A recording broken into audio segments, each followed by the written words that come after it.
How does a car brand live through wars, recessions, oil crises, and cultural revolutions? Sell millions upon millions of vehicles, rescue its parent company not once, but twice, and still vanish without a sound. Before we go any further, stop for just a moment and think about this. When you hear the name Plymouth, what pops into your head first? A snarling barracuda or a humble family minivan? Drop your answer in the comments, because that single question explains everything. Today, we're uncovering how Plymouth slowly lost the answer to one simple thing: who it was supposed to be. Brief pause, believe it or not, Plymouth didn't begin as a bold vision. It was born from failure. In the early 1900s, the Maxwell Briscoe Company was one of America's early automotive hopefuls. Big factory, big dreams, big ambition. But by the 1920s, the wheels came off. Mismanagement, outdated designs, and debt piled higher than the hoods of their own cars. That's when Walter P. Chrysler stepped in. He didn't buy Maxwell for glory or nostalgia. He bought it for what still worked: factories, workers, and manufacturing know-how. From that wreckage, Chrysler wiped the slate clean. In 1928, a new name appeared: Plymouth. From day one, Plymouth had a clear job: take on Ford and Chevrolet at the low price end, and do it smarter. The early Plymouths weren't flashy, but they were tough, easy to fix, built for real roads, not showroom dreams. They didn't even get their own dealerships, sold instead alongside Chrysler models. Cheap, practical, and already living in someone else's shadow. Even the branding told the story. The logo showed the Mayflower, a symbol of America's beginnings. But the name Plymouth actually came from Plymouth binder twine, a farming product known for being cheap, strong, and dependable. That was Plymouth's soul. And in the 1930s, it worked. While the Great Depression crushed competitors, Plymouth quietly climbed to third place in U.S. sales, right behind Ford and Chevy. For working Americans, Plymouth wasn't exciting, but it was trustworthy. Then came a breakthrough. Instead of bolting engines directly to the frame like everyone else, Plymouth introduced rubber-mounted engines: less vibration, less noise, more comfort. Their ads said it best: smooth as an 8, economical as a 4. For the first time, affordable didn't mean uncomfortable. By the late 1930s, Plymouth was thriving. In 1939 alone, it sold over 400,000 cars and even brought luxury tech, like power-operated convertible tops, down to the middle class. This was Plymouth at its best: confident, useful, honest. Then came the post-war boom. In the 1950s, America wanted more chrome, more power, more style. Plymouth answered with models like the Belvedere and later the Fury. Family-friendly, yet modern. Not flashy like Cadillac, but respectable. A symbol of moving up in life.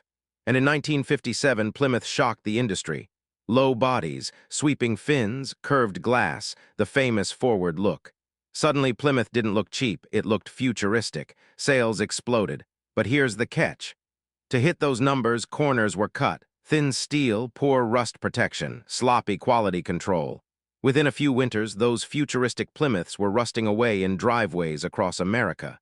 Decades of trust, gone. The 1960s didn't help. Chrysler made bad bets, downsizing cars while Ford and Chevy didn't. Plymouth showrooms suddenly looked weak and underpowered. Ironically, salvation arrived in the form of rebellion: muscle cars. The Barracuda arrived before the Mustang, bold and different, with massive wraparound glass. Then came legends: the GTX, the Road Runner. Raw power, stripped-down interiors, cartoon logos, and engines that shook the pavement. For a moment, Plymouth felt alive again. But internal competition killed the magic. Dodge offered the same cars: louder, flashier, better marketed. By the mid-1970s, Plymouth's muscle era was over. Once again, it survived not by passion but by practicality. The Valiant. The Scamp, cheap, durable. Familiar, but survival isn't the same as growth. Then came the disaster that nearly ended everything: the Volare. Marketed as modern and refined, it became a recall nightmare. Rust. Suspension failures, even hoods flying open at speed.